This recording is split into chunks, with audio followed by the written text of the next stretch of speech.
Yo. Yo, back in the saddle again. I'm not gonna lie, these 2-week breaks are weird. We had to, What's get up? through some holidays, and now it's crunch time. That's right, We got Well, somebody middle of who bowl cannot season right wait now. for New Year's Eve. man. Right in the heart. Games of are it. finally ramping up. It's been pretty ugly so far, but tonight's a great slate, and the rest of the way Yeah. is beautiful. Yeah, really great slate today.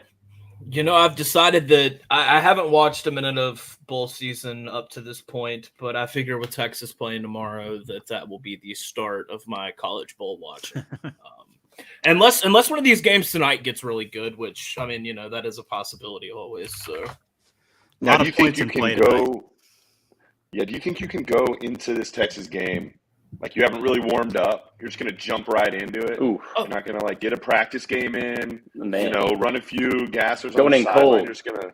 So I tell you what, if Texas Tech Ole Miss is good in the fourth quarter, I'll turn it on. How about that? Or Oregon North Carolina, That one should be fun. Like if one That of should those be two fun. are good, I'll turn it on. But yeah, no, I was thinking about just going cold turkey in tomorrow and let that be that. So that's kind I of. think you're gonna want to tune in to that Cheez-It Bowl. Something tells me you might Yeah. want to tune into that Cheez-It Bowl, but we can get That's there. gonna be fun. That's gonna be a Tomorrow. fun game, man. Yeah. Yeah, we can get there. Let's start off. Let's talk some transfer real quick. We're just gonna touch on some transfer portal real quick. Nothing too crazy. There's been a lot of moving and shaking. Of course, as Dion says, we're coming. And hey, they've got the number 3 transfer, rated transfer class so far. So, hey, of course, a lot of that has to do with what the 5-star that he's bringing with him from Jackson State, the cornerback, and stuff like that, his son. But hey, shout out to him. He's getting players over there. That's his goal.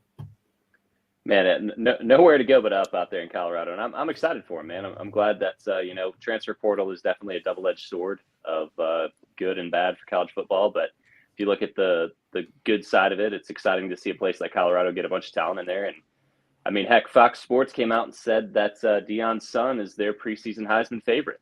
So if you want to say some crazy stuff, may as well jump on that. A team that might compete for a bowl. Hey, there you go. Wow. Team that might compete for a bowl. Somebody's desperate for some clicks, let me tell you. So bad.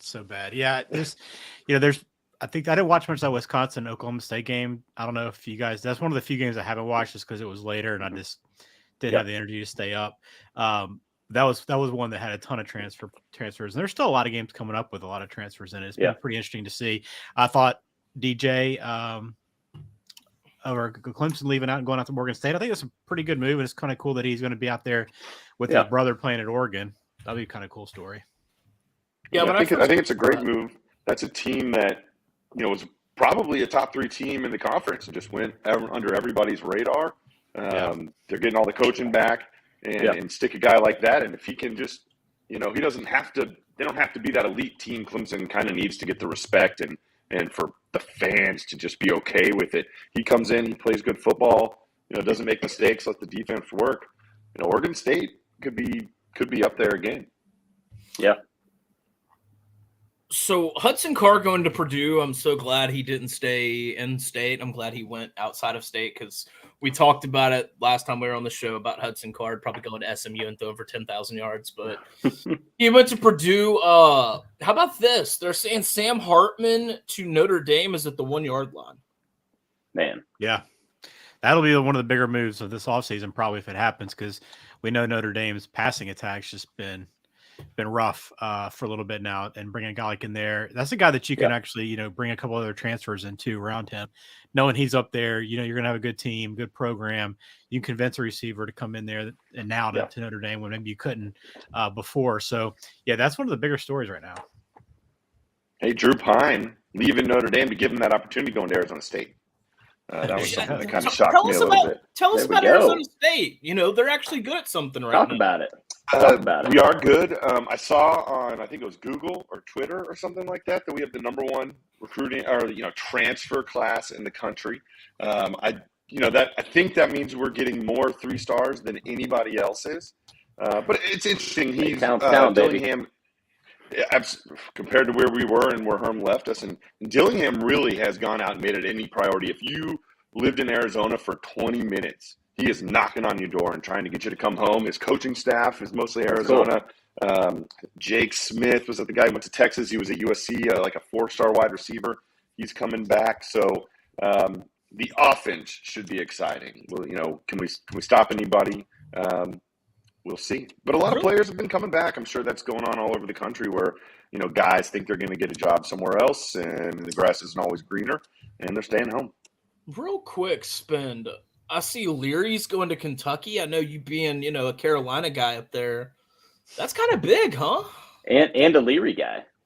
Yeah. I'm not going to go with the Heisman pick next year with him at Kentucky. I'll just go ahead and tell you that now, get ahead of that one. But I think it's a good fit. Like, he's a better quarterback than Levis. I think a little bit better, maybe. I don't know. Everybody loves Levis. I'm not a huge Levis guy, but he feels similar to me in that respect. Like at least he's going into a system that probably feels comfortable, where he's not asked to do everything right, lean on the defense, have a little bit of a running game. But I think it's a good pickup for Kentucky, and Stoops continues to kind of do some pretty good things there at Kentucky and keeping that program at a high level. But yeah, these quarterbacks, these experienced quarterbacks that come in can really change, the trajectory of your season doing this. And it's interesting too, because McCall's another guy from Coastal Carolina that I think Auburn's getting some chatter with him as well, which, throw him in that system. I think they liked what Robbie Ashford was doing at the end of the year, but he's a guy that could come in and immediately probably take over that position and give Hugh Freeze an extra weapon there. So he could be another guy to keep an eye out for here pretty soon. Now, when he got hurt last night, I walked in the door and he was already off the field. Is that something they're expecting to be major, or just bumping a bruise and he wasn't coming back in and shouldn't affect his transfer portal? I didn't see his status, but I feel like it was one of those probably where his season, like there was no point in bringing it back to risk anything, right? Like that's kind of what I felt about that. So I didn't see an update, but I think I would imagine. It takes a lot at this point because of medicine, like to be out for the following season if you get hurt the previous year. Like it takes a whole, like a broken bone. Even that doesn't necessarily keep you out. Yeah, even like an ACL, he'd be like, he'll be back by fall camp. Spring. Yeah, he'll be back in spring camp. I'll probably. And they said it was his upper body somewhere. So hopefully he'll get to Auburn, get to a big program. Everything was looking up. It's interesting too. You mentioned those rankings, and so I actually just pulled up 24/7 Sports. I'm sure everybody's got transfer rankings now. Arizona State's actually 5th in that survey. So, but I thought what was interesting we're number 1. Yes, it might not be, but theoretically. In the rankings that matter, the super sexy transfer portal rankings. Super serious. Very good. What I thought was interesting, though, is like looking at their rankings, there's like 6 or 7 Pac-12 schools in the top 10 of the transfer portal rankings right now. So I don't know if that's like a movement back to the Pac-12. Maybe they're getting a little heat, picking back up. I don't know what that signifies, or maybe there's just a lot of playing time in the Pac-12. I'm not totally sure, but I think it's interesting that they're doing pretty well in the portal right now. And one thing, just to clarify on the portal transfers, the rankings, like I don't think that counts people going out. That's only people coming in. So that doesn't spell, what ASU is missing. And unfortunately, Kansas just got the 2-point conversion to tie the game here, which means How? Yes, which means I don't know. But shout out me on the over, baby. Let's go. I wanted the backdoor cover. Well, now this thing's going to go to overtime, and that could put it in danger. But we have a life. We have a life. My buddy texted me earlier, and he's like, "Did we have Kansas plus 33 or 3?" So I just looked at the score, and it was not even close. Yeah. Like Spen said, man, it's starting to heat up right now. This is when the fun games start really getting rolling. Teams that you know about, teams that you've watched some, at least a game or two this year, that actually have some level of knowledge of players on the field. It's a good time. And not only that, like all 3 games, the last 3 games of today were all totals in the 70s. It's like you knew going in there's gonna be a lot of scoring, a lot of good quarterbacks. Like today's gonna be one of the better days. Just these 3 games in a row, I think will end up being 3 of the better games that aren't huge matchups. So enjoy this one, because I know like tonight with Ole Miss and Texas Tech is going to be a shootout too. But it's been a lot of fun. I will ask you guys this on transfer portal before we shift gears to bowls completely. Did you guys ever pay much attention to recruiting rankings? Like, do you follow recruiting much at all, or have you in the past? Yeah, I did, and I think it was much more before all this craziness. Like, maybe it's just too much right now. I can't keep up with it, or maybe I'm just don't care as much. But 3 years ago, 4 years ago, every sniff, absolutely. Yeah, and I did too. And I think part of that's like, Alabama. It's like, well, I'll just check in and see who's in the top class this year. Check and see how hot. Are we going to be the all-time greatest class or just the top class this year? Yeah, where does this one rank? But I was curious because like I don't find myself, and I think this is kind of across the board. Like, there's not a lot of excitement around signing day anymore. And I know we've erased the main signing day, which used to be a huge thing. We had this early signing period. Now it's become the big thing. But now this early signing period's in the middle of the transfer portal. And I think like it just feels like more people are caring about these top guys that are proven college commodities versus, a lot of potential good players coming in next year. Just it feels like it's just washed out the recruiting game. Mm-hmm. Yeah. One thing that'll be interesting to me. Go ahead, one thing that'll be interesting to me real quick is just, it always seemed like when they did the early recruiting period to start, the first couple times, like it wasn't as hyped. Most of the main announcements were late. And I mean, ASU's not in on those guys, so I'm not paying attention to other programs necessarily. But in 2 years and 3 years, even this year, will it still be like that? Or are these kids going to be trying to jump at their opportunity quick? Yeah, it's definitely a weird, to your point there, Spen, and answer basically there. It's a weird like kind of landscape right now of how it lays out, because it's like, and recruiting is one of those things that if as a fan you can always spin it however you want. You're like, man, this 3-star, he would have been a 5-star if he went to more camps. Or it's like on the flip side, man, that 5-star guy, he doesn't have a heart in him. That's why he went to my rival, because really. He's not going to pan out. So you can really sell yourself on anything with recruiting. What's crazy is that's what they're saying about Arch. Like, they're saying Arch isn't a 5-star quarterback. Like, they're saying it's his name. Who's saying that? Huh? Who's saying that? Like, if you go on these like recruiting boards and stuff like that, is that an Oklahoma Sooners message board you're reading? Well, no, but hold on, but no, seriously. Even before he committed to Texas, he's just got the 5-star recruiting because of his name. And like, if you watch him in high school, he's at this little private school down here in New Orleans, and it's like he throws the ball to literally nobody. So it's like all these guys, like they'll pull up his stats and just pile on like, oh, this is your 5-star recruit, the number 1 quarterback player in the nation, blah, blah, blah. And I'm like, yo, like the kid's literally down there throwing to nobody. So, it's just so funny. I love that Nelly brought that up, because that's like one of the big things that I've seen a lot this year is people that are just like, oh yeah, Arch isn't the number 1 quarterback. He's not even a 5-star quarterback. So, Well, I've been through plenty of trials and tribulations as a Michigan fan of having to sell myself on recruiting classes of this is the one that's going to right the ship. This is what we need. All those guys that we swung on last minute didn't get, they weren't in it for the right reasons. That's the beauty of recruiting. And like Spen was saying, it does kind of make me sad a little bit, because signing day in February had all this fanfare, and like you looked forward to it. The season was over, this big buildup. It was like, I remember early on in my career, I'd take the day off to like watch it. It was an exciting thing to look forward to. Mm-hmm. And the early signing kind of killed that a little bit, transfer portal stuff. And now, like y'all have said, is transfer portals. You like go out and be like, man, yeah, we could sign this 4-star 18-year-old coming in, or I could go get this guy that's been a 3-year starter somewhere. And it's like the blend of making cultural fit. Is this guy what we need? Whatever. And it's a weird place right now.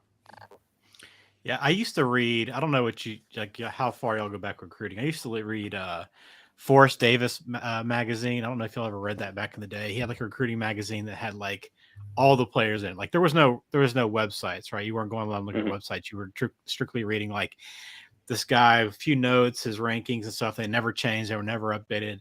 And I remember in high school, like not like getting the next day after signing day, finding a newspaper and like, oh, let's see what Alabama's class is here. Okay, this kid's from down the road. Oh, they got a kid from Mobile. Oh, wow, an out-of-state kid. That's pretty impressive. Like straight down the list like that, and like had no idea who these kids were. They'd show up at your school and you start pulling for them. But totally different now. Totally different.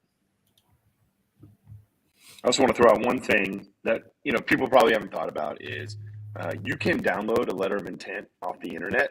So if you want to mess with somebody or like your friend that goes to your rival school or something like that, we did it one time. I can't remember exactly what we did, but you can fill it out. And if you have a fax machine and they have a fax machine, you can fax it to them. It's great. So who did don't forget that. Who did you sign as?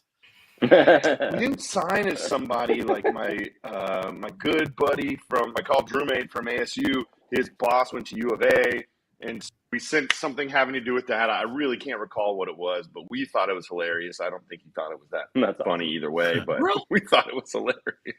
Wait, why did we all just real quick?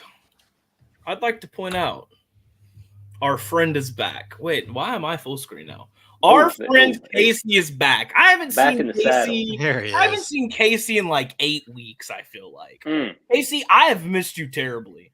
I thought I upset you with my Clemson takes, and for that I don't want to apologize. But I thought that I had written you off, and I'm glad that you're back, my friend. You notice that he came back now that DJ's transferred and Cade's the quarterback, and he's got confidence again. I can respect that. Hey, I was talking to the good man Casey the other day, and he was saying, because I was talking to him about DJ transferring out West Coast, and he's like, "Thank God, as far away from me as possible." That's funny because he told me that he had been working as a mall Santa, and he's just been busy on Wednesday nights. So now that Christmas is over, he'll be back. So Casey, in honor of the holiday season, feel free to post something nice in the chat about South Carolina, who finished the season on a high note while you weren't gone. If you have anything nice to say about them for the holiday season, we'd love to hear it. So, anyways, all right. Have you guys watched a lot of the bowl games? Because I'll be honest, I haven't watched 1 second. And by the way, Kansas scored 15 points in 1 minute and 4 seconds. I told you, we signed on. They were down 15. I thought I was tripping, like literally. And then I had to pull up the game cast, and I was like, wow, it was literally a minute. But yeah, no, I haven't watched any. I'm waiting till tomorrow. Casey said he's out. But yeah, what about you guys? Yeah, I mean, I've been locked in most every game throughout this. I think this is a time where like having legalized betting around the country obviously helps a lot. You're tuned in to some like even gives today. You a reason to watch. This is a great point. Like today, you had UCF playing early on against Duke. Turned out to be a pretty good game. Great win by Duke. They had a hell of a season. They cared more today. But like there was people on Twitter searching for John Reese Plumlee, like seeing what his status was for the game. He's warming up. Is he going to play? Is he 100%? What's this going to matter? Like you're locked into these meaningless games in a 40-degree weather on what is today, Wednesday, afternoon. It's pretty wild to watch. But I already had 2 pretty bad beats yesterday. Yesterday was one of those days where like everything broke the wrong way. You have these sometimes with when you're making picks and you're gambling and whatnot. But I'll tell you two big ones. So one's obviously the Mountain West. I was playing the Mountain West, and Utah State was playing yesterday. I didn't love Utah State, but I liked Cooper Legas to maybe do a little something. So his rushing total was 28.5. Okay. And I've been on this like quarterback rushing kick this week, which is, I don't know, it doesn't make sense, but here we are. He was 28.5. First half, went out, did okay, got sacked a couple times, which killed him. He went to half with like 7 yards rushing. I'm like, whatever. He's probably not going to get it. Gets out, couple of big runs, looking pretty good. He's sitting on the cusp. He breaks one for like 10 yards, gets to 33 yards, third quarter. I'm like, this is pretty good. Like he's got room for maybe a sack, 1 sack, maybe for a couple yard loss. Very next play, I'm texting my buddy. See, we're going to get this cover. Very next play, he gets sacked, 8-yard loss, gets injured on the play as well, and he's out for the game. So we went my God. One play from the over to the under and gone. Because even if he stays in, he can probably still find a way to scrap together 3 or 4 more yards. So that was the first one. And then I don't know if you watched that East Carolina game last night, which was another really good matchup as well. A lot of points scored. Had 13.5, over 13.5 first quarter. And of course, They get down to the 1 yard line. They got out of bounds at the 1 yard line. East Carolina does a nice play. It's a nice little quarterback. Like I think it's a pass out to the receiver. He gets it back to the quarterback downfield. Yeah. Guys wide open and gets knocked out at the 1 yard line. Thought they could have reviewed it, but it's right 15 seconds after the quarter. I thought he was in. I thought he was in too. We never got another look. But anyway, they don't even line up to go quick. Like I was hoping 15 seconds to get up, line up quick, catch them off guard. Nothing. They go straight to the quarter, runs out. They don't get the over there by a yard, and then they go on to score like 75 points the rest of the game. So those were two that were just like kicks right in the last night. But it's been fun. This has been a fun bowl season. Man, I saw you had the New Mexico State money line though, didn't you? I think I saw that you threw that out there. I did, yeah, and that was a nice pickup right there. And their quarterback, we had him over too. I think that was another one. I don't know why I've been locked into quarterbacks. It's just been something I've been looking at a lot. But man, good for New Mexico State, man. How about that? Like they this is their 5th bowl in the last 100 years. That's their 2nd bowl in the last 70. Pretty cool to see them go out there and get a win. And I saw you threw it out there, so I tailed you on it. So wins all the way around. And I mentioned this survey so that we probably watching the Mountain West next year might become this Conference USA for me because New Mexico State moves to Conference USA. That's right. Liberty going to Conference USA too. So there's a couple of good teams there. Could be some pretty good football played there. But I will say their quarterback, New Mexico State's quarterback, Pavia, grinder, dude. Gutsy player, head down, doesn't know how to slide as a quarterback. Great when you've got him to go over on some yardage. Yeah. But like I could see next year him being out by like week 3. Like he plays way too hard, takes every shot possible, and never gets down. Fun to watch, but guys got to protect himself because he's not going to last all season. But they played hard, and it was cool to see them win. He's like ECU's quarterback, Lua or whatever his name, like that. He's like that kind of guy, just like put nose in the dirt, ready to get after it. Conference USA too next year. Mike McIntyre's Florida International Panthers, my boys. Be a great conference to watch. A crazy game. And there's all the bad beats. This wasn't a bad beat for me, but it was a bad beat for the Mountain West school. And I was in New York, freezing my butt off like everybody else. You're watching all these games. What was it? There was some under the Baylor game where it was like 4 degrees, Baylor Air Force or whatever. And we have the under in one of the games. We had it bet from 51.5 down to, I think, 48.5. Of course, this game's in Hawaii. So I'm like, this game's just probably going to fly over, just seeing how everything's going. San Diego State gets out to a 14-0 lead. Middle Tennessee State rushes for negative 66 yards. San Diego State gets 5 turnovers and loses on a field goal late. It comes in at, 43 or, 48. So we got it by half a point. But, I mean, I was on Twitter, and they were talking about how San Diego State would have won that game if they would have just knelt every play and punted, being up 14-0. Like, Middle Tennessee State had no chance but 5 turnovers, just handed it to them. They threw the ball 40 times, and that just wasn't where the mismatch was. So, the one good weather game did not strike. So it was a lucky there, but San Diego State was just a brutal performance. I got to say, there are some of those games. Go ahead. I was going to say, there are some of those games where, like, you're watching them going, man, I feel like it's a pretty depressing moment right now in my life. I'm watching this game like I care too much about what's happening right now on Monday afternoon. Yeah, and it's like Spence said, like so far I think the average disparity from the spread's been 11.7 or something like that. So you either feel like a genius or feel like an idiot in every bowl game. I think it lessens a little bit as you get into some of these others with bigger teams competing, but these early ones, man, that's part of the fun. You're sitting around having a little eggnog and watching a team that was favored by 10 lose by 30. So real quick, I'd like to point out we're talking about depression. I live in the backyard of the Independence Bowl, and just seeing the highlights of that game being the heaters catching the turf on fire and the guy that gets that retrieves the tees on the kickoff were the highlights because there was literally maybe 250 people in the entire stadium. Like, dude, get rid of the Independence Bowl, throw it into the sun. I'm over it. Like, I'm done with that shit, man. I went to one like 6 years ago. and it's like attendance just keeps dipping lower and lower and lower every year. It's pathetic, man. That's my hot take on the Radiance. Yeah, and that wasn't Technologies even a bad matchup either, right? Like no, Louisiana Houston and backyard ULL. team, Houston, yeah. So yeah, no, Disappointing. just throw it into the sun. The T guy from Houston, he gets a lot of love around town. Let me tell you what. Yeah, and KU had 4th and 1 from the 1 in overtime. They go for it, and they get 6. So we'll see. How about it? All See right, if the other side can come back. Arkansas. let's slide to our upcoming bowl matchups real quick. Oh wait, we already picked our bowl logos here, didn't we?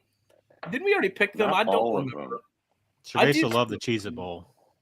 Yeah, we Bowl's did cool, look at man. this one. We Yeah. did. It's got the good Arizona logos. sunset there. It's got like the flag mixed in. Alamo Bowl is always classic. Never mind. Duke's Mayo Bowl looks just like a Duke's mayonnaise bottle. It's so weird that the Orange Brutal. Bowl. It's so weird that the Orange Bowl is being played on the 30th. I guess. Is that what Yeah, it is? it's That what it's being played? Friday. Yeah, Friday night. Yeah, Friday night at 8. That's weird. That's a man. great game too. Or hopefully it'll be a good game. Yeah, it's a weird schedule this year because Bama plays at noon on New Year's Eve, which is just seems I can't remember a Sugar Bowl that was played at noon. Can y'all like I feel like that's always been a night game. Yeah. Yeah, it's been a night game on the 1st, right? I feel like New Year's Day or or whenever after. like the playoffs have moved stuff around, they maybe on the 31st, but it's never remember it being the first game of the day. Casey's spot on with this. The orangiest Orange Bowl of all time. No doubt. The most orange. Yeah. Can't get more orange. Yeah, no. I like Clemson in that game. I think Clemson's got a great chance to Yeah, I agree. take that one home. Yeah, there's a lot of opt-outs. I mean, their seasons. The crazy stat. It would be the first 11-win season for Tennessee since early 2000s. I feel like it was 01, 02, and it would be the 6th 12th win season in the last 8 years for Clemson if they win. So little difference in recent history there. That's actually impressive. Which, real quick, guys, while we're talking about this, where did it go? Hold on. Continue on what we're doing. Where did it go? I gotta find it. I can't. Oh, here it is. By the way, KOD is doing a college pick'em contest. You got a Knight going to first place, a Steed going to second place, and a bonus. Ooh. If you beat, because all of us are gonna do, we're all gonna do one of these pick'ems. If you beat 3 out of the 4 of us, you are entered in to win a Steed as well. Woo. It shouldn't be hard to beat me, but you gotta beat 2 of them. So we send the link out in the chat here. Send it out in the Discord. What are we doing? It is definitely in the announcements tab of the Discord. I can also throw it in the chat as well. But yeah, the deadline to enter is tomorrow at 1 p.m. Eastern. Actually, it's 2 p.m. Eastern. So you guys make sure you get your picks in so we don't make it easy for them. Yeah, no, I need to go and do that when we get done with this. So So it's going to be everybody that beats 3 of us will be entered into something to win. Yeah. It was like the rubber duck race that Jigga likes to do. Should maybe one person will beat 3 out of 4 of us. I don't know. It's hard to say. I have a better idea than the duck race. I think everybody that finishes, you got to go out to your local, high school stadium, get some film you doing the 40, and the fastest 40 takes it home. Yeah, or should we do the duck race? There's gonna be some blown ligaments out there. Are we liable? Are we liable as a show for that? We won't be back next year. Yeah, that's disgusting. We're out. Who's got the PF Flyers? That's right. Somebody out there's probably got some speed. Man, it's funny. The good doctor there talking about the Independence Bowl and being cold and no one showing up. To me, that's like a couple of games like the Bad Boy Mowers Pinstripe Bowl. Like, imagine of course, it's Minnesota, it's Syracuse, you win 7 games. So I guess maybe you're not entitled to a great bowl game. But even so, how would you feel about being like let know, hey, congrats, you're going to play in Yankee Stadium December 29th, midday like that? That's terrible. That game, very exciting for me. I don't know, whenever we get to picks, I got to pick for you in that one. So.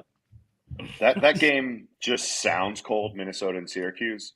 Yeah. But I mean, when I got to New York on the 23rd, I think it was like 15 degrees and windy. So I'm sure they'll be really glad. I mean, it never got above freezing. So I think they'll be very glad. I assume tomorrow's weather will be 48 degrees tomorrow at Yeah, kickoff. there you go. I love it. So Yeah, it's similar to the Holiday Bowl there in Petco Park. So be enjoying similar weather. So I heard you talk about the Cheez-It Bowl earlier, Cerveza. What's your inkling about this Cheez-It Bowl tomorrow? Oh, I keep going back and forth. I mean, first I looked at it and I was just like, Florida State's been really hot. They've been beating teams good. Oklahoma just not very good.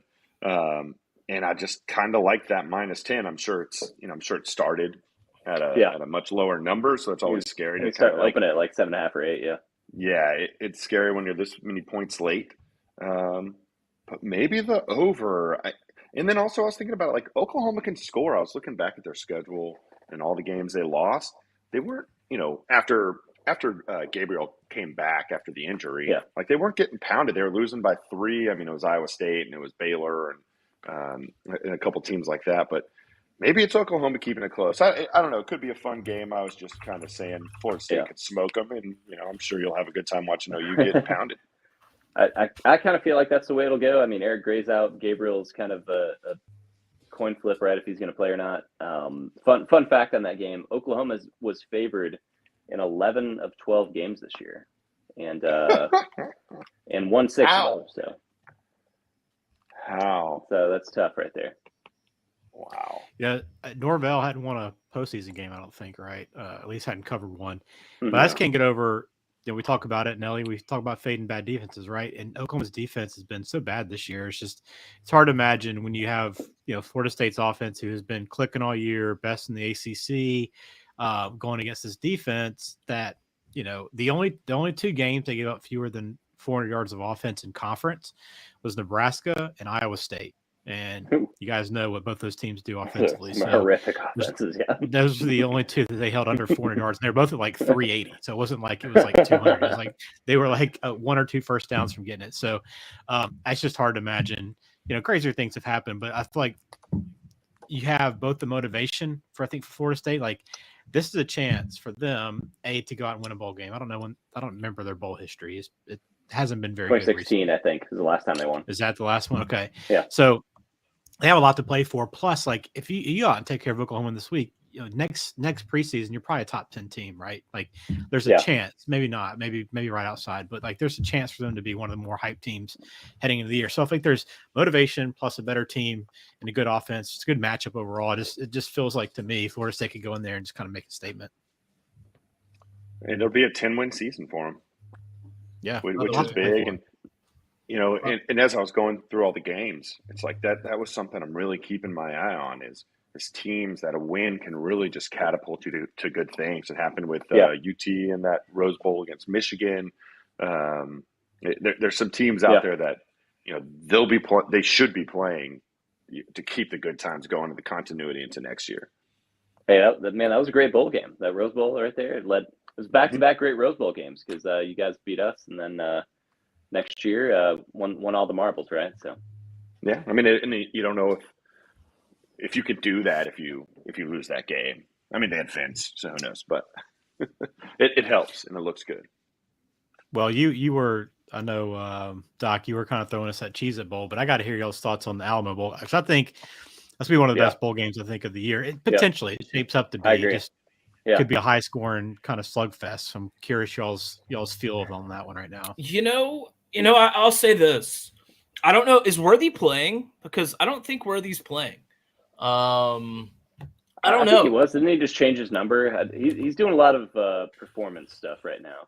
He's doing hard to get a things. good feel on him. Yeah.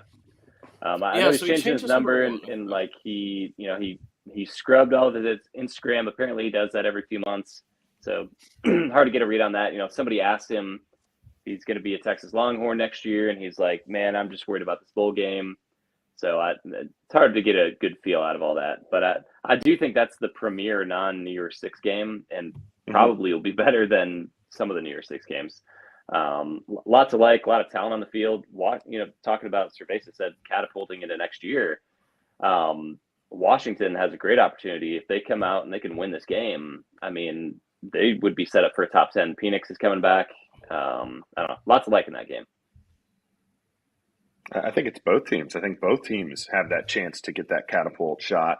And, shout out to Spin, shout out to Action Network for finding that site that tells you everybody that's sitting, everybody that's playing. Yeah. There's a note under Washington that said Penix has reiterated he's not opting out as he's never played in a bowl game.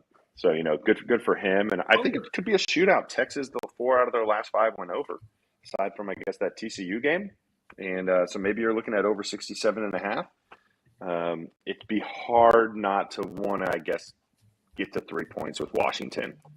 Texas losing some guys. Washington seems to be kind of a complete team coming in. I think it should be a great game. Either team can win. If you had to pick a side, I'd maybe be taking the points there. But I might like that over better. Yeah, I think so as well. I haven't looked at the team totals on that one too, but that's an angle I'll probably look at for Washington. I feel like this is a little bit of a tougher matchup for them, but they'll still find a way to score some points, and there's plenty of motivation for them as well. So I like them a little bit going into that. So probably we'll play them in our pool, pick them. I just finished mine, by the way. That's what I've been over here doing. So that way I didn't have to do it after the show. I went ahead and did it right now. So it's already saved. It's already ready to go. I'm not losing a game. So there's that. I'm going hard.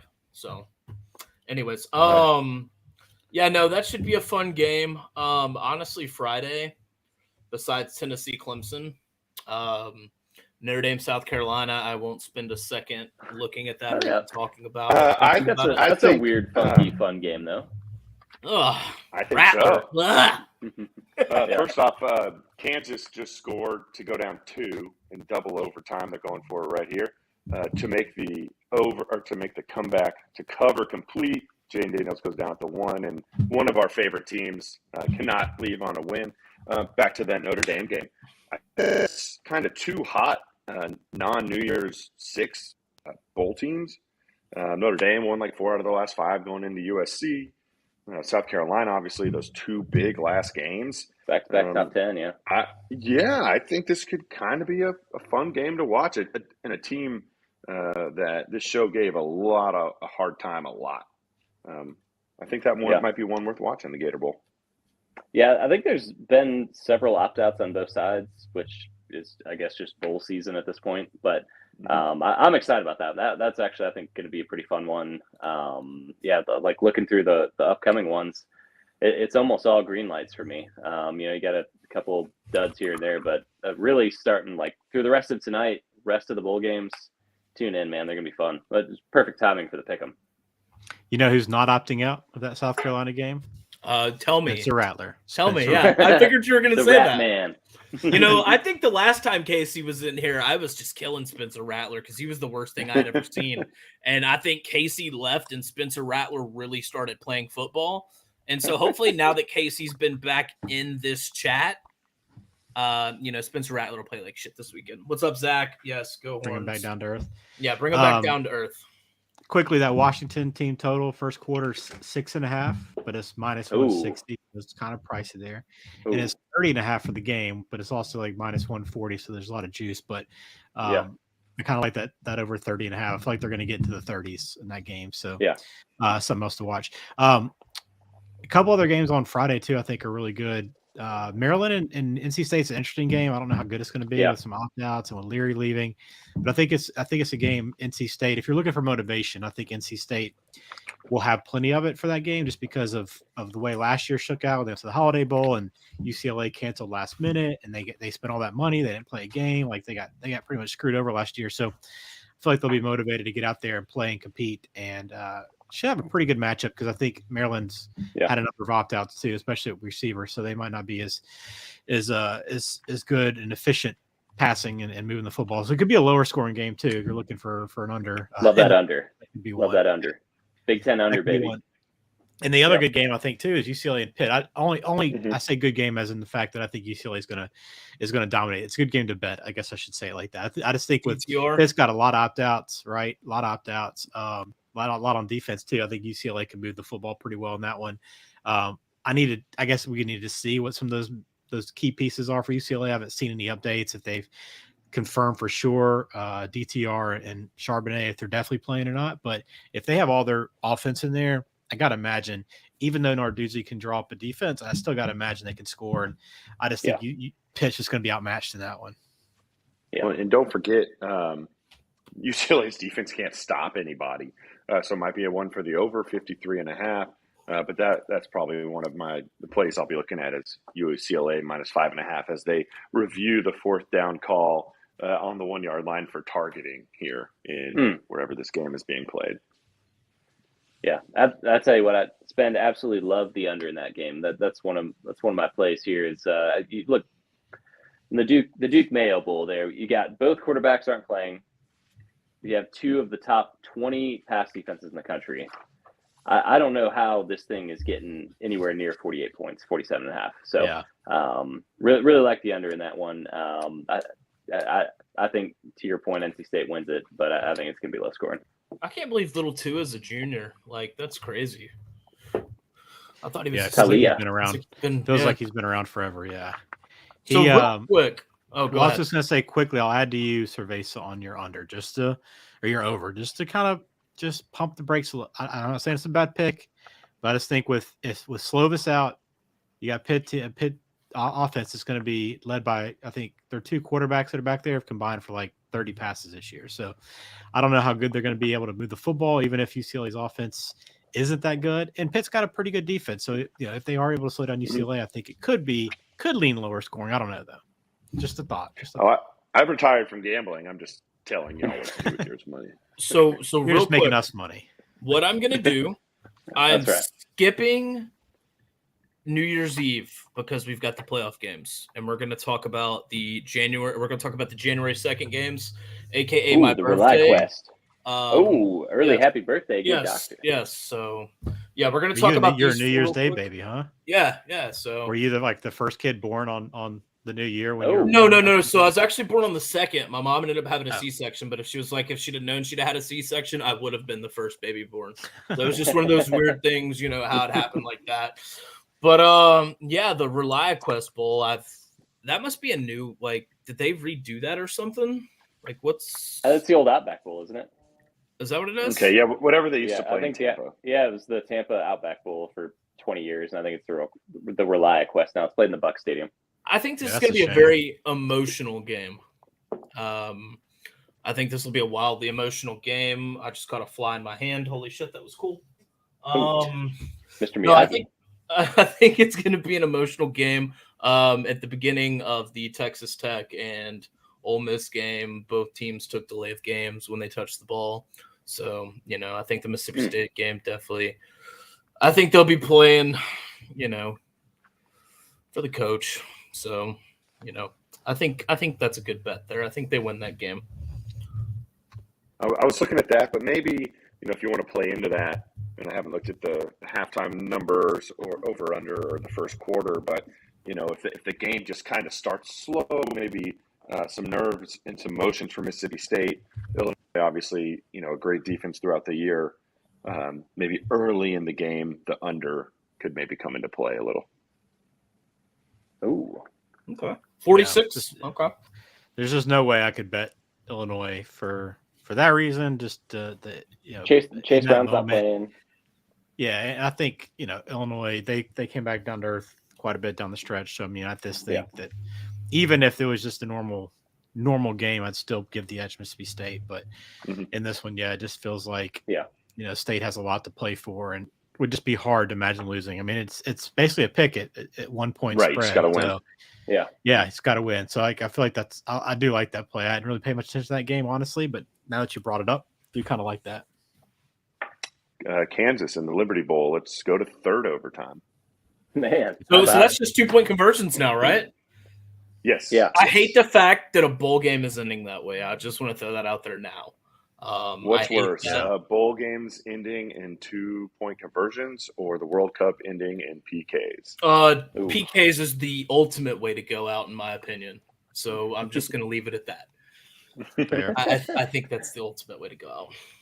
What do y'all make of Tulane and USC? Like, do any of y'all think Tulane goes in and gets the upset? What do you think? So real quick, Casey loves it being unsponsored. I actually agree, Casey. I think that is the premier, just it's the granddaddy of them all. Yeah, and they've still got the Rose Bowl and everything. Yeah, the ReliaQuest. Look how ugly that is, man. It's just so generic. Crazy to get so associated with Outback. It's like you just think it's the Outback Bowl, and now it's whatever. Do you know what's crazy? I didn't realize that was in.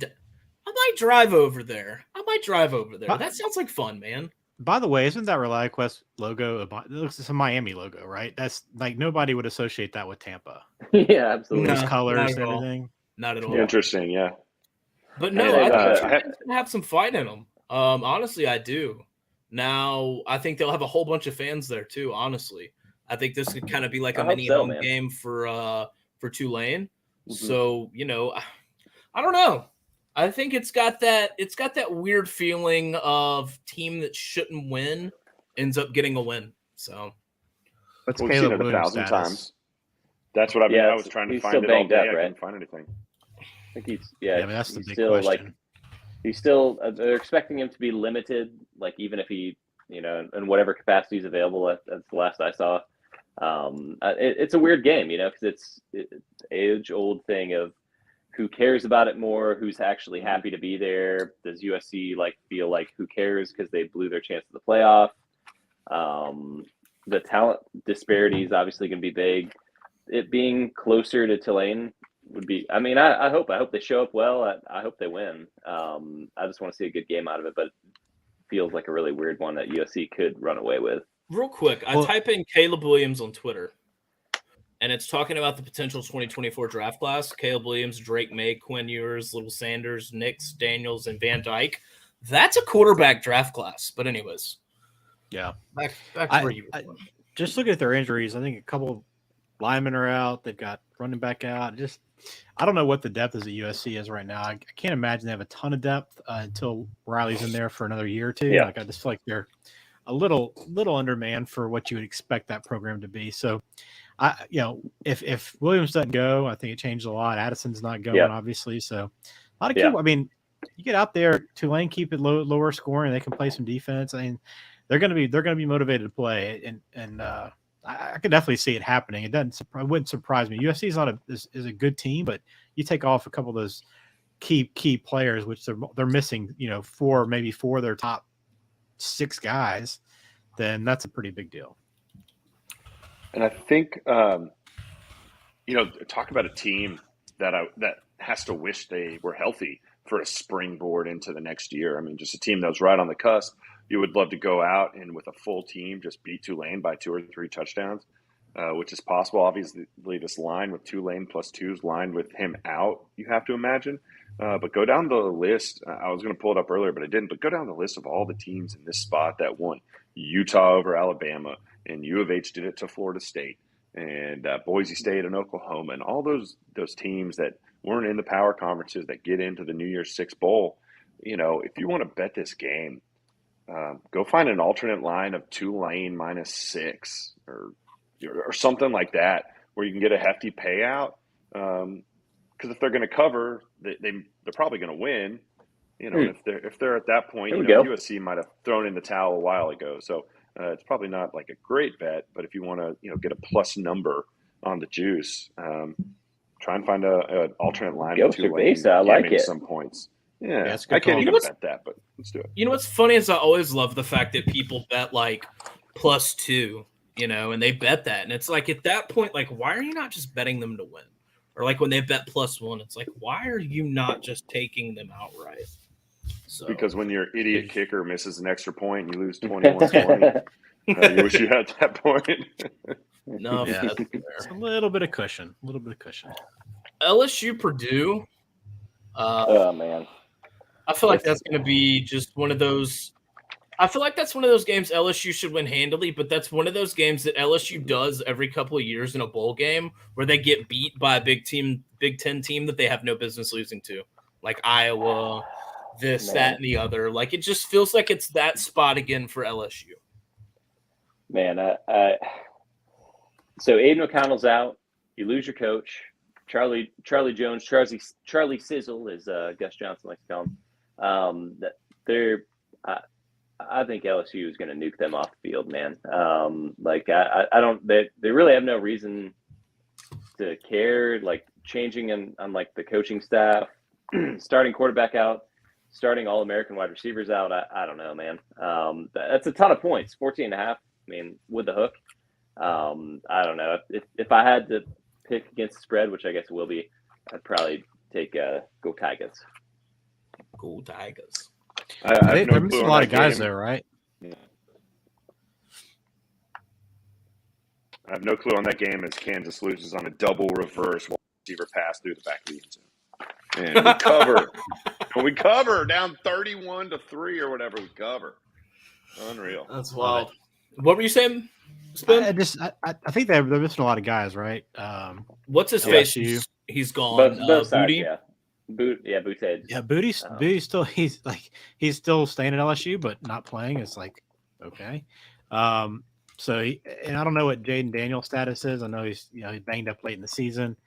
I don't know if he's good to go 100% for this game or not. Obviously that would make a difference too. But they have a lot of guys that have opted out. So, they obviously had a great season, but I still think like it doesn't take much for them losing.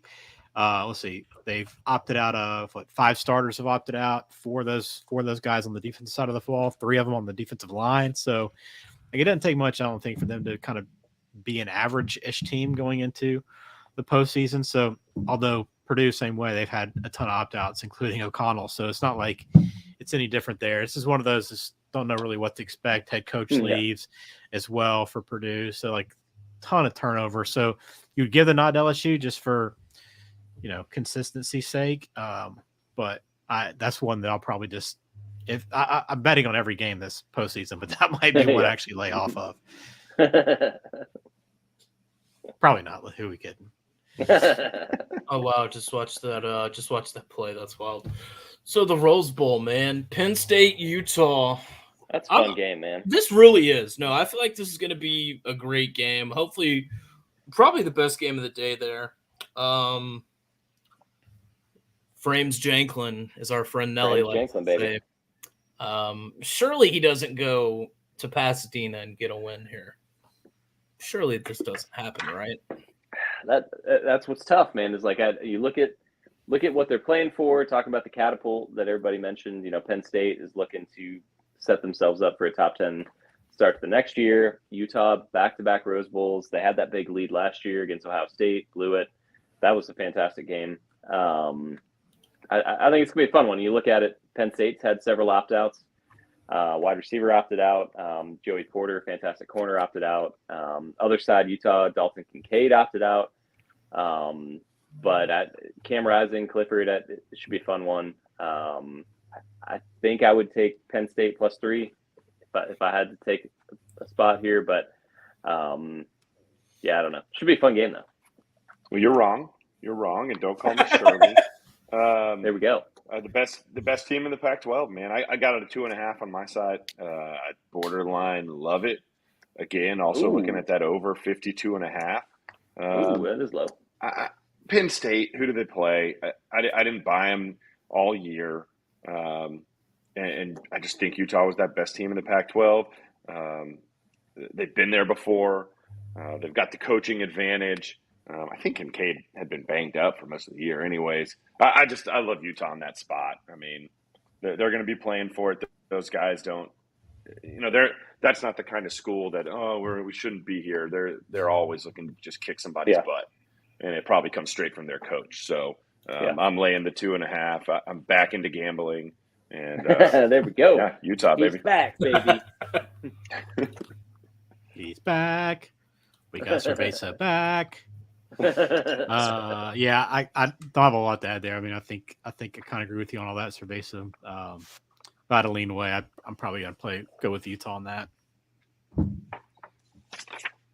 It seems like a smart play. Like, I want to know if he's coming back again. Cam Rising comes back again. Pac-12 is going to be really, really much next year. Like, even more so than usual. But Pac-12 set up to be really good like next year. They got to get a team in. I feel like next year might be the year that they actually get some respect put on their name. But let's switch it up real quick. Go backwards, roll it back. Hold on, let me one more thing on the Rose Bowl really quick because I didn't say it then. Do y'all realize that potentially the next time USC goes to the Rose Bowl, they're going to be a Big Ten team? How weird is that going to be? That stinks. USC, UCLA Rose Bowl, baby. Or no, they're going too. Never mind. That'll be USC, Oregon, or USC. Washington, USC, Oregon, Rose Bowl. It's USC, Utah.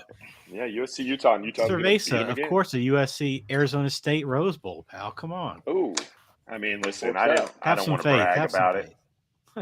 Yeah, give them hell. I was looking at that sports almanac from Back to the Future 2, and there we go. But I don't want to let y'all know too much.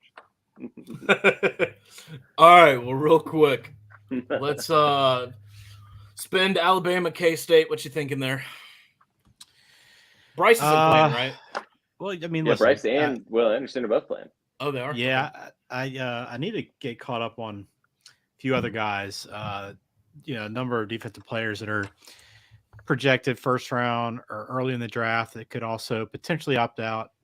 But at this point, I feel like they'd follow Will Anderson, though, right? Wouldn't you think? It feels. I mean, you would think, but I mean, those guys probably haven't made as much money either as those two guys this year, so maybe they have a little bit more risk. And I'm sure those two guys at the top have a pretty nice insurance policy right now, so probably a fewer worries for them. But Alabama's had a lot of guys transfer, but I think when you look at it, a lot of those guys are a little bit down the depth chart. Guys I think would have much more of an impact next year. So I don't know how much the turnover is going to hurt them in this matchup. Again, it's all motivation, right? That's kind of been Alabama's thing. If they haven't been in the playoff, they just hadn't shown up. Or we can credit the other teams for just outplaying. However you want to spin that. But to me, I just feel like Kansas State is a solid team, but I just don't think they can match up just skill-wise with Alabama, and I think Alabama's defense can maybe create some pressure for them, and I expect Bryce to have a big game going out, assuming he plays the full game. I don't know if it'll be kind of a, hey, let's protect him. I'm assuming if he's playing, Saban will play him until the end, should they need him, but I would expect him to have a nice game to kind of finish this one out. So 5.5, I think it might be at 6.5 now. I'm not totally sure. Yeah, 6.5. 6.5. You get Bama under a touchdown. I mean, I feel like anytime you can get them under a touchdown in any game right now, it's worth a play. Real quick, Bryce Young, Will Anderson, 1 and 2 in the draft. I think that's 100% happening. So, yeah, there's that little the Todd McShay rankings. Yeah, no, that's the Corey rankings. So, hey, there we go. Yeah, I mean, it's definitely Texans and Bears, baby. Texans and Bears. But yeah. Do you all think the upset can happen? I'm with you on that. I feel like Cerveza might have some more insight on this. I mean, under a touchdown, love that. 6.5 is. I mean, I would almost even play it at 7. I think Bama wants to send it out like this class, like this year. Obviously, ended in frustration. I think, if you look at the other times in the college football playoff, or since 2010, whenever Saban hasn't been able to compete for like a national title. I think there's one loss somewhere in there, but the rest have been pretty, like, they've all been covers. So, those guys playing, I think they set the tone. I think they roll. To me, it's, how is Alabama going to react just to how the season went? I was telling y'all earlier on my site, if you want to bet for the national championship, Alabama is still the second favorite. They're like plus 130 or something like that. So somebody's holding out hope. But, if they want to play like their hair's on fire, I don't think Saban's going to let them sleepwalk through this one. And on one hand, I feel like Kansas State's the kind of team that they're going to play tough football. They're not going to make mistakes. But on the other side of that, it's just like if you don't have the horses to keep up with Alabama, you're not going to. I mean, so I go back and forth. It's probably a no play for me just because I do think Kansas State's a tough team. And if Alabama doesn't show up, they're going to give them hell. But I could obviously see Alabama just getting up 17-0, and there's no turning back at that point. Yeah, I agree on that because K-State, I mean, they absolutely have that dog in them. I mean, they fight, they claw, they just scrap as much as they can. But I think what hurts them is that playing style is like the worst style to compete with Alabama with, because it's like they're like built to handle that like power football, power run, tough nosed defense. It's like what they like go against every day. So I don't know. I think that'll be a fun game though, and it's funny when you look at the schedule. You have 3 top 10 matchups, and then the Trans Perfect Music City Bowl, which will be the ugliest game of the entire bowl season, with a total at 31 points right now. Which, and I want to call back to here, the S&P Plus, which is a really a predictive model, with both starting quarterbacks playing, was a 16-10, 26 total. Both starting quarterbacks are not playing. I think several skill position players are not playing. I don't know. We'll look, and this will be like a 50-45 game, but I don't see how there's any scoring in this game. I would like to see both these coaches just say, screw it. And like, no pressure, no worries, and let's try and sling the rock. I mean, obviously the worry is there is both quarterbacks just getting destroyed all night. Under 31 seems pretty easy. Dude, I mean, listen, these games, this is it's crazy. Like, I'm looking at the team totals for this game, right? Because you look at the 31 points, and it's a lot. The team total for Kentucky in the first half is 6.5 points. Man, like, that's crazy. To me, and it's only it's minus 110, so it's not like it's juiced up. Like, do we not feel like Kentucky can find a way to get in the end zone once in the first half? I mean, a pick six. Yeah. There's got to be bad field position at some point that Iowa gets himself into, and Kentucky can take advantage. I mean, 6.5 points, and for both teams, first quarter is a half a point for both teams. So if either team scores first quarter, you're making money. The total, the total points for this game, which I think is a little weird because, and maybe this is the side I'm looking at, it's a little off because Iowa's in favor, right? And I think this might actually be backwards, so maybe I'll actually have to bet it. But they have Kentucky at 16.5 total points for the game, and Iowa at 14.5 total points for the game. So I think those two are backwards. Maybe I'll end up betting Iowa over 14.5 before that gets changed. But I mean, I'm going to have to play Kentucky over 6.5 points in the first half. I mean, I just don't know how you can't not play that. Like, I mean, 2 field goals and a safety, like whatever they need to do to get there. I just feel like that's just begging you to play it. Taking the quarterbacks out of the equation, I mean, and I don't know, I guess who else is really out, but, if both quarterbacks were playing, I'd be on Iowa -2 in this game. Easy. Big time. Probably. I was trying to see if I could find a number for no touchdown scored in the game. Like, I wonder what that number might be. Because it's like 450. Probably not much bigger. I'm not going to lie, I wouldn't touch that if y'all gave me $100 and said bet on it. Oh man, it's just a working class Big Ten under, man. Got a lunch pail, hard hat on. Yeah, I don't see a touchdown prop. I'll have to look a little closer on game day. Maybe we can get a no touchdown scored for like maybe plus, I don't know, plus 1,000 or something. Who knows? That'd be good. Well, let's get to the big stuff. The Fiesta Bowl, they got a pretty sweet logo here. It's not as good as the Cheez-It Bowl, but I think it's just any time you're sticking the Arizona flag in a logo. I agree, man. When it's this cold outside, when it's this cold outside, it lends itself to enjoying that. But I mean, let's go to the man himself, Nelly. How are you feeling? Like, leaving what you think's going to happen out, like, how are you feeling? Knowing you're just days away from being even more days away from playing for a national championship potentially.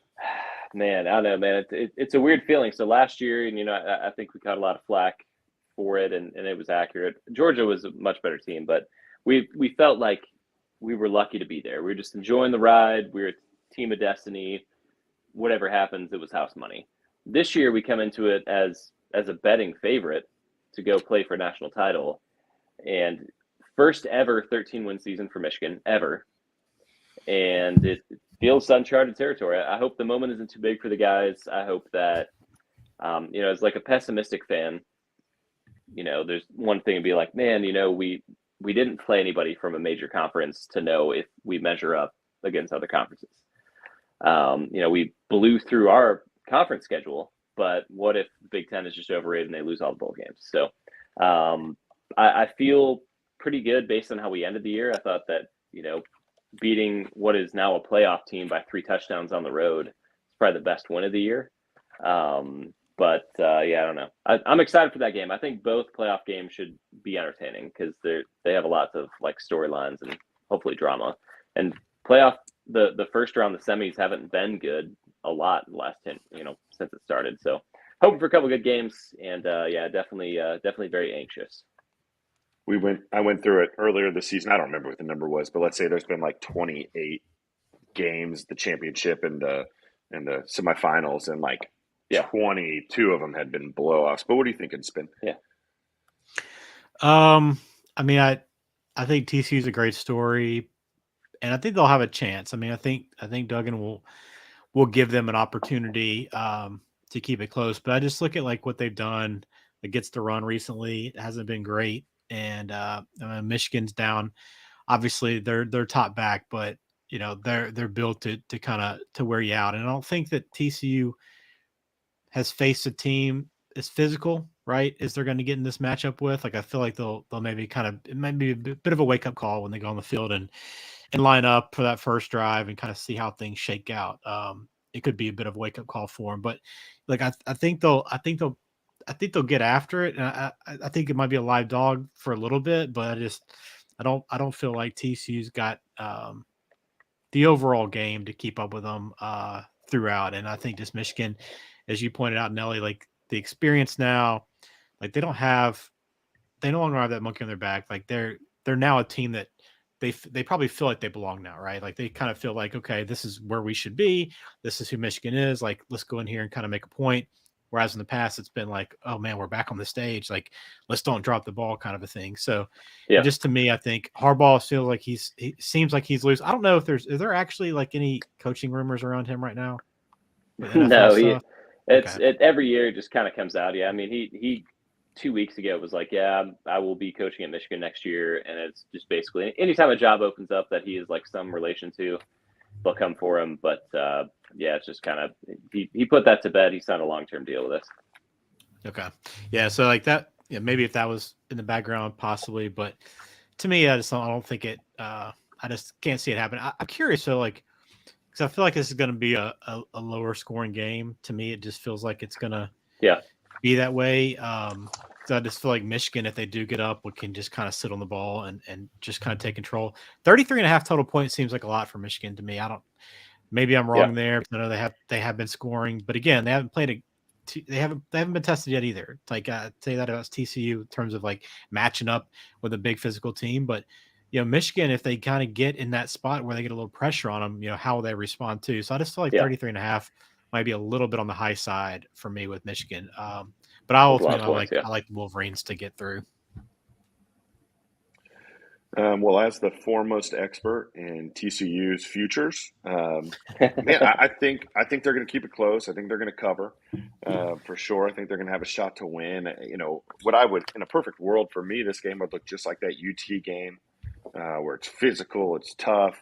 Both teams are having trouble breaking through.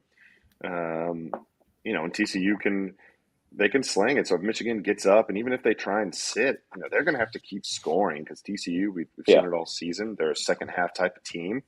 But maybe it's just I want them to cover, but I really do. And I'm pulling for TCU. I'm looking at, I'm probably not going to bet the plus 7.5, but that would be the side that I like.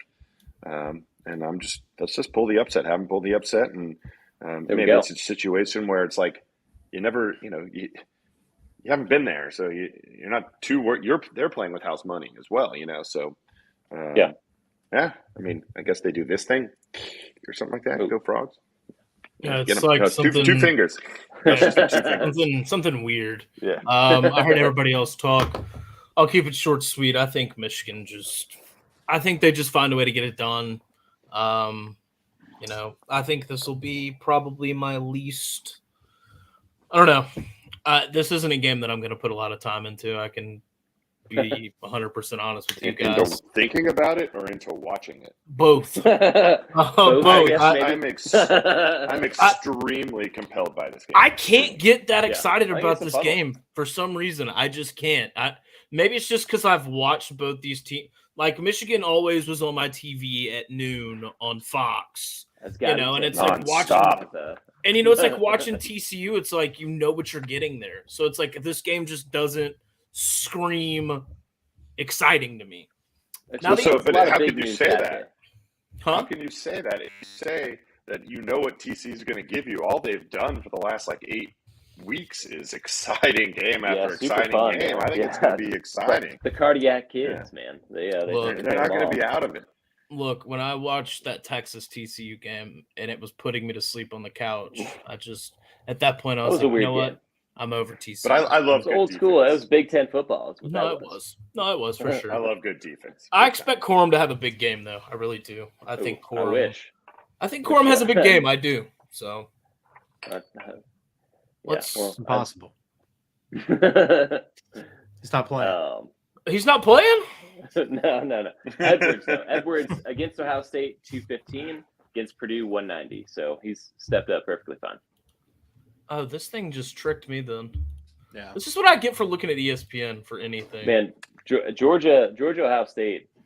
Do we think that game will be competitive? Because to me, I think Georgia is a better version of what Michigan is. And we went into Columbus and kind of did our game plan and feel like we gave them the exact blueprint. They're a very similar team, if not more talented.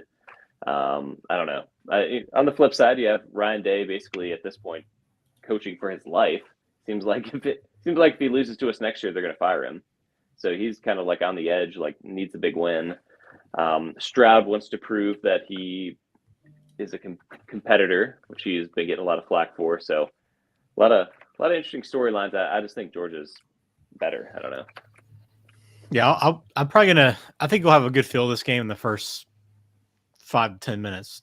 To me, it just seems like you'll know coming out of the gates. Like, did Ohio State show up? Like, are they here to play? Yeah.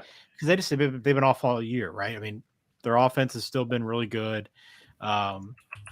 Even though they put up the best offense in the Big Ten, I think they're still underachieved in most people's eyes, right? So they can be better, and they're missing a couple guys. But I mean, I think they're absolutely a live dog. I mean, you get the second opportunity to get in the playoff.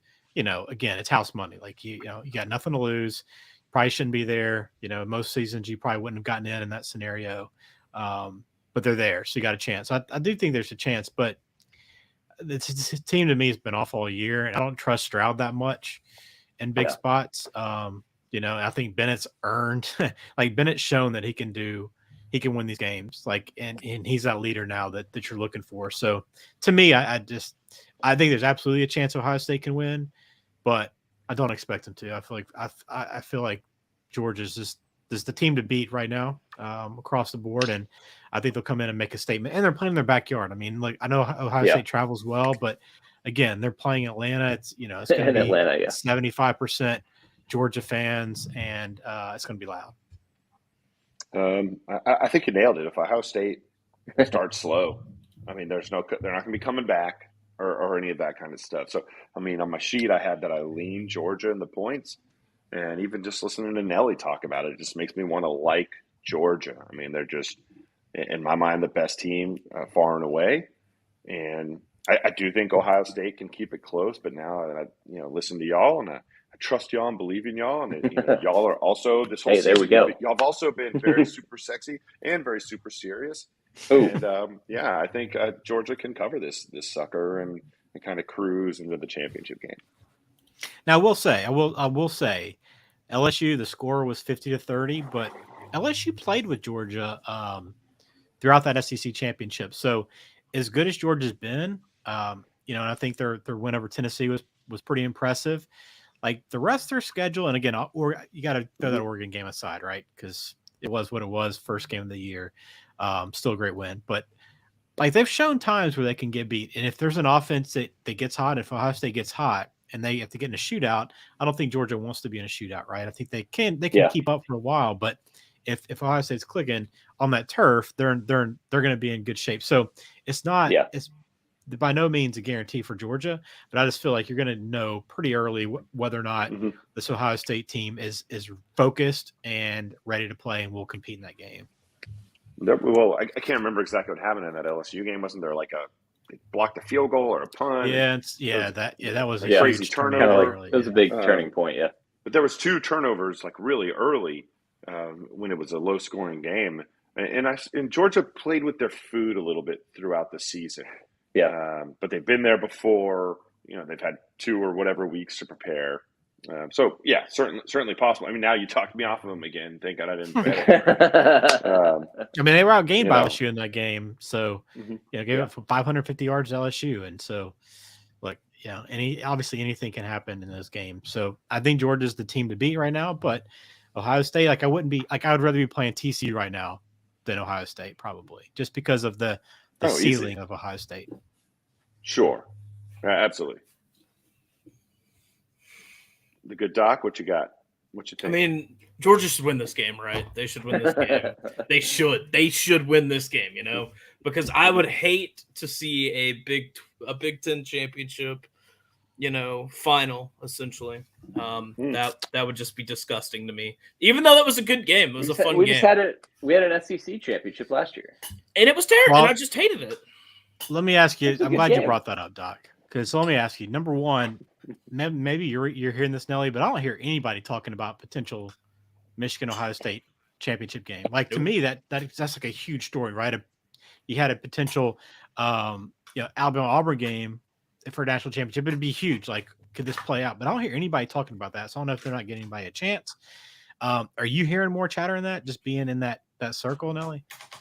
No, I mean, I think, and I don't know if it lends it to like oversight or whatever, but I think everyone just kind of assumes that Georgia's going to roll. I don't have a ton of contacts in like the Ohio State camp, but I have a few buddies in there, and their kind of consensus is they feel like I think that program's in a weird spot right now. So I would love to see it.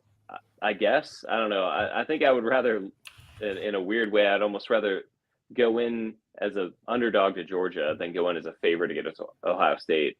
That feels like a really weird spot to try and beat them again. But that would be an insane championship game. All right. So part 2 of my question is, do you think there would be as much hand-wringing and complaining to have a Big Ten championship game with these two compared to what we've seen with some SEC championships where it's been like, oh, we got to have Alabama and Georgia replaying their championship game from a couple weeks ago. Do you think there'll be as much complaining about that? I don't. I think it'd actually be more exciting, to be honest. Exactly. It's that SEC bias, Doc. Come on. No, SEC bias definitely goes one way. You're not wrong. But I agree with you in the fact that because it was pioneered like already, they'll just be like, well, that's just what it is. That's what we'll have in the future when the playoff expands, stuff like that. But real quick, game of the century. Like, if this happens, this is the game of the century, right? Because, that's I don't know. That's what they love to call it. I think maybe to Michigan, Ohio State fans, it might. But I think to outsiders, I'm like, no. This doesn't have the same feel of a Michigan, Ohio State, like huge. I mean, it would obviously be probably the biggest matchup in the program, like the series history, right? Because of the stakes. But to me, it doesn't have that flash that past meetings have. Like some of those meetings in the 90s and the 2000s, like those felt much bigger than this one because some of the biggest players wouldn't play in that game, right? I think that takes some of the luster off of it, both on Ohio State side and Michigan too. It kind of takes some of that off. So while it would be a pretty cool game to experience and watch, like I just don't feel like I wouldn't be super. I wouldn't be as excited as I should be for a rivalry game in a championship. Yeah, if that makes sense. That's fair. Yeah. You're on mute, Cerveza. I know you're making a great point right now, so come on, bring it on. He's making the best point in the world on mute right now. Nobody can hear you. Obviously can't hear us either. Nobody can hear you. That's a great point, Cerveza. It's a great point. That's amazing insight, amazing analysis, fantastic. Amazing. Great job. Well, since we can't get him done. But I will let me add one more thing on this before we close it out. because we were talking about Cerveza and I were talking in the Discord earlier about Georgia's still at minus 125, 135 is not bad, but I still think like if you truly feel like Georgia's going to win, I would prefer to pick the exact matchup, Georgia over Michigan in the championship game, because you can get it like plus 140 or plus 150. Like if you think Georgia's going to win, just go ahead and tack on the Michigan to get into the championship game against them. You have good odds of that matchup, and it pays out a little bit better. So if you are thinking about playing Georgia, I might kind of split that bet, take Georgia straight, and then take Georgia over Michigan and get the plus money. Okay. Nice. Just a thought. B. Cerveza. I'm back. Can you hear me now? He is there. Hey, there we go. Nice. Can you hear me? Yeah. You hear me? Yeah. Yeah, we hear you, brother. Okay. So I missed whatever you said. Same. Right back at you. If y'all said something. I was saying Alabama or the teams last year were the two best teams in the country. If Michigan and Ohio State are playing this year, I don't think that's why people won't be excited, is they're not sitting there saying, these are the two teams all season long I wanted to see crack helmets for the championship. And so I think that'll be what kind of kills the luster for that. It's a good point. That's kind of what I was trying to say. Like, and you said a little bit better. Like I still think an Alabama Georgia matchup would be better than a Michigan Ohio State matchup. Just in terms of gameplay. Yeah, but I mean, for Nelly, it'd be great because then he'll be dancing in the streets. Nelly, though, if you lose the Ohio State championship game, though, what's the mood of the Nelly household? I know, man. That's why I've seen this story too many times in my lifetime. I'm only recently becoming like a member with a seat at the table here, and I would rather play Georgia as an underdog than Ohio State as a favorite, because I just feel like there's a huge gap of highs and lows of how that game can go. That would be disgusting. So we're coming back next Wednesday, right? Yes, sir. A little championship preview. We'll talk about these games. Hopefully a good time. Yeah, hopefully Nelly's smiling. Hey, it'll be a great game either way. I'll be smiling. College football coming into the championship, nothing better, man. Well, I'll tell you this. I'll give you some advice. When I know DeCatro remembers this well. Game 7 against the Dodgers, when the Astros were playing. If you got something special you want to drink and you're like saving it for when you win it all, like you're in the Final Four. It's been an amazing year. Like have that toast before the game. You know, when spirits are high, you're feeling good. Like you're not going to be in a sour mood. You can celebrate that year and then get ready for 4 quarters of fun. Man, that's a good word right there, man. I've never looked at it that way, Cerveza, but it's a hell of a perspective, my friend. Hell of a perspective. Yeah, I mean, we were drinking Pappy, and it was like, if we lose, we're not going to drink this Pappy. So that's right, man. Well, hey, that's a great word. It brings me like back to walking into Ohio State. I had my my Texas Longhorn buddy that was walking in with me, that was sitting with us. And he's like, how excited? It's like, man, this right here, walking into the stadium right before it kicks off, that's the best feeling you can have, because you haven't lost yet if you're going to lose. And you just have like the world's your oyster, and it's all high energy. It's fun.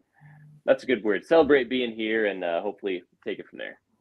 Yeah. Every time I walk into a stadium for the first time, like walk up, you get up the ramp to wherever your seats are. Before you get to your seats, just right out of the ramp, just take a picture. Right. Yeah. Boom. Yeah, that's what I do, actually. 100% what I do. But like I did that in MSG the multiple times that I went there last year. You know, I'd take a picture for the UFC fight or for the Knicks game, or when I went to the Giants stadium over there, you know, or Giants, Jets, MetLife, whatever. You know, I mean, that was just one of those things where it's like, that's the moment. You know, I want to take that moment. But all right, I'm not going to run my mouth anymore. Let's just have a good. Hold on. I need some winners. I need 2 winners, and I need a national championship, guys. We're not getting out of here without what everybody's feeling. I thought we just gave you the 2 winners, and then we'll talk about the national line. No. You got to put in your thoughts on the national championship before the games get played, and then we'll talk about it again next week. Go. So you looking for gambling picks right now? Is that what you want? No. I'm looking for just winners. I'm just looking for Win the game, and who's going to win the national and who's our national champion? Nelly, start us off. You got it all on the line. Let us know who's Michigan playing. Well, so I think Michigan goes through. I think Georgia goes through, and I think Georgia wins by 10 in the national championship game. Spin. Yeah, I mean, I'm sticking to what I said a month ago in the Discord, our private chat, when we were getting excited about what might be. I said Georgia's going to be Michigan 31-20, and I have no reason to change that number right now. Wish I could have locked it in with some odds. It's probably going to be completely wrong, but I have no reason to change that prediction right now. Good, Doc. Would the world cry if TCU and Ohio State was the national championship game? Yes. No, honestly, Yes. Georgia, Michigan, and honestly, you know what? Michigan's winning the national championship. I'll see y'all next week. Oh man, Nice. Wow. Georgia 40, TCU 17. I'm kidding. They're not. Yes. Georgia's winning the national championship, but not. Georgia's going to beat TCU by 3 touchdowns. Hey man, 47. going back to back is extremely difficult. I mean, you would know. Yeah, I mean, it's That's only happened right. one time for Nick Saban. I mean, it's extremely tough to do. So if they get upset, would not surprise me in the least. They're just the best team right now. But yes, to go back to back and to be at that mountaintop for 2 years straight is very, very difficult. So if they pull it off, huge kudos to Kirby and that team. But they have work to do to get there. For sure. All right. Well, everybody enjoy your football. You know what? Yeah. Enjoy your new year. Happy New Year, guys. Yeah, get in the pick 'em. Yes. You beat 3 out of the 4 of us. You get in a duck race. But yeah. So we'll see you all in the Discord. See you all next Wednesday. Casey Jones, good to see you. Give him help. Casey, yes. Take care. Later, fellas. Happy New Year. Go Blue. Yes. Happy New Year.